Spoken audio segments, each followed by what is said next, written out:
कहानी की शुरुआत में हम सूगियों को देखते हैं जो कि मिलिट्री में भर्ती होना चाहता है। वो अपनी दादी के पास जाता है और बोलता है मुझे मिलिट्री में जाना है, लेकिन उसकी दादी उसे मना कर देती हैं क्योंकि सूगियों पढ़ने में बहुत अच्छा था और वो चाहती थी कि सूगियों एक टीचर बने। कुछ दिनों के बाद सूगियों की तबीयत ख़राब हो जाती है।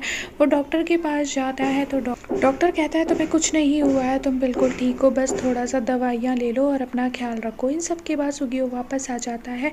उसे रास्ते में उसकी कज़न मिलती है जो कि उससे प्यार करती थी और वो भी उसे प्यार करता था और ये दोनों कभी कभी फिजिकल भी हो जाते थे, लेकिन इनकी शादी नहीं हो सकती थी क्योंकि इनकी फैमिली में आपस में रिलेशन बनता था।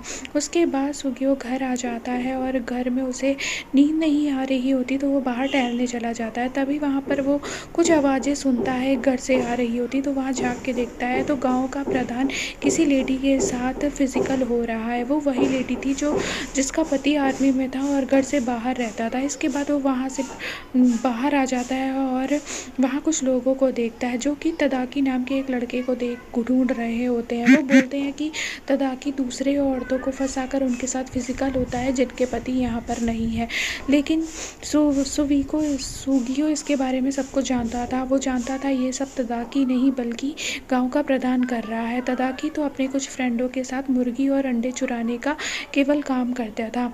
इसके बाद सुगियों के दिमाग में वही चलता रहता है। वो रात में सो नहीं पाता कि प्रधान उस लेडी के साथ ये कर रहा था। दूसरे दिन वो मन बनाता है वो भी उस लेडी के पास जाएगा। वो रात में उस लेडी के पास जाता है और गेट खुलवाता है। वो लेडी गेट खोलती है तो वो बोलता है मैंने कल सब कुछ देखा था, मुझे भी वो करना है। वो लेडी भी तैयार हो जाती है क्योंकि वो यही चाहती थी, उसका पति तो यहाँ था नहीं। इसके बाद वो दोनों फिजिकल होते हैं। उसके बाद सुगियो वहाँ से निकल जाता है। इसके बाद सुगियो के घर में एक पड़ोसी आती है जो कि सुगियो को पसंद करती थी। वो बोलती है कि मेरे घर में मेरा पति नहीं है, क्या तुम मेरे घर आओगे, मुझे कुछ पैसे दे देना जब तुम्हारी दादी माँ आ जाए। तो सुगियो उसके बारे में समझ जाता है। वो उसके घर में पैसे देने के बहाने जाता है और वहीं पर ये दोनों फिजिकल हो जाते हैं। इसके बाद आर्मी की भर्ती हो रही होती है। सुगियो वहाँ पर जाता है, भर्ती अटेंड करता है तो वहाँ पर उसे निकाल दिया जाता है और बोला जाता है तुम्हें टीबी है, अब यहाँ से निकल जाओ। इसके बाद सुगियो बहुत ज़्यादा परेशान हो जाता है, उसका सपना टूट जाता है। टीबी होने की वजह से गांव वाले उससे मुंह फेर लेते हैं, कोई भी उससे बात नहीं करता है। सब उसे देखकर गेट बंद करने लग जाते हैं क्योंकि उस टाइम टीबी का इलाज नहीं था और सबको लगता था कि टीबी एक फैलने वाली बीमारी है। इसके बाद उसकी गर्लफ्रेंड भी बोलती है मैं तुमसे शादी नहीं कर सकती, मेरी शादी कहीं और हो रही है। एक बार सुगियो की तबीयत बहुत ज़्यादा ख़राब हो जाती है, तभी एक लड़की आती है और उसे उसकी हेल्प करती है। वो सुगियो बहुत ज़्यादा इम्प्रेस हो जाता है उससे, वो भी उसे पसंद करने लगता है। उसके बाद जब सुगियो एक दिन जा रहा होता है तो अपने फ्रेंड को उस लड़की के साथ देखता है तो सुगियो अपने फ्रेंड पर बहुत ज़्यादा गुस्सा हो जाता है और बोलता है मैं इससे प्यार करता था, तुम इसके साथ क्या कर रहे हो। तो उसका फ्रेंड बोलता है उस लड़की ने तुम्हारी हेल्प इसलिए की थी क्योंकि उसे पता नहीं था कि तुम्हें टीबी है, अभी उसे पता है, वो तुमसे प्यार नहीं करती, वो मुझसे प्यार करती है।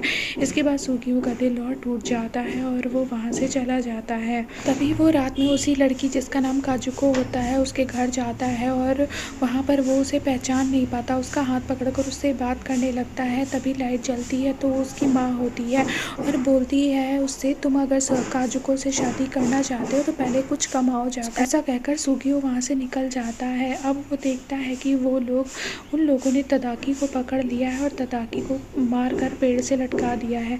तभी पुलिस वाले आते हैं तो सुगियो उनसे बोलता है, इस तरह से बोलता है कि उनको डाउट हो जाता है कि इस लड़के को प्रधान के बारे में सब कुछ पता है। अब प्रधान सुगियो को मारने का मन बना लेता है, इसलिए वो शहर जाकर एक राइफ़ल खरीद लाता है। राइफ़ल खरीद के जब वो घर आता है तो वहाँ पर उसकी दादी से मिलने एक लेडी आई होती है। वो बोलती है मैंने काजुको की शादी फिक्स कर दी है, अब मैं जल्दी ही उसकी शादी करा दूँगी। इसके बाद सुगियो को बहुत गुस्सा आता है और उस लेडी को मारने लगता है जाकर। तभी वहाँ पर एक आदमी आता है और उसे बचा लेता है। अब सुगियो के सर पर खून सवार हो जाता है। वो पिस्तौल लेकर वहाँ अपने पड़ोसी के घर में जाता है क्योंकि वो अपना माथा ठंडा करना चाहता था, लेकिन उसका पति उसे वहाँ से मार के भगा देता है। गांव वाले पुलिस वालों से उसकी कंप्लेन कर देते हैं। पुलिस भी उसके पीछे पड़ जाती है और उसकी राइफ़ल ज़ब्त कर लेती है। इसके बाद वो शहर जाता है और वहाँ से राइफ़ल ढेर सारी खरीद के लाता है। अब उसके सर पर खून सवार हो गया था। वो राइफ़ल खरीद कर लाता है और सबसे पहले कुल्हाड़ी से अपनी दादी माँ को मारता है, क्योंकि इसके बाद वो जिसको मारे उसके बाद दादी को शर्मिंदा ना होना पड़े। इसके बाद वो वहाँ से अपने पड़ोसी के घर जाता है और पड़ोसी के पति और पड़ोसी दोनों को ही मार देता है। इसके बाद वो अपनी गर्लफ्रेंड के घर जाता है, उसकी पूरी फैमिली और उसको भी मार देता है।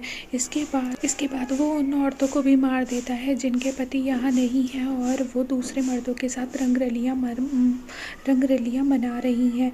इसके बाद वो पहाड़ी पर जाता है और ख़ुद को भी शूट कर लेता है।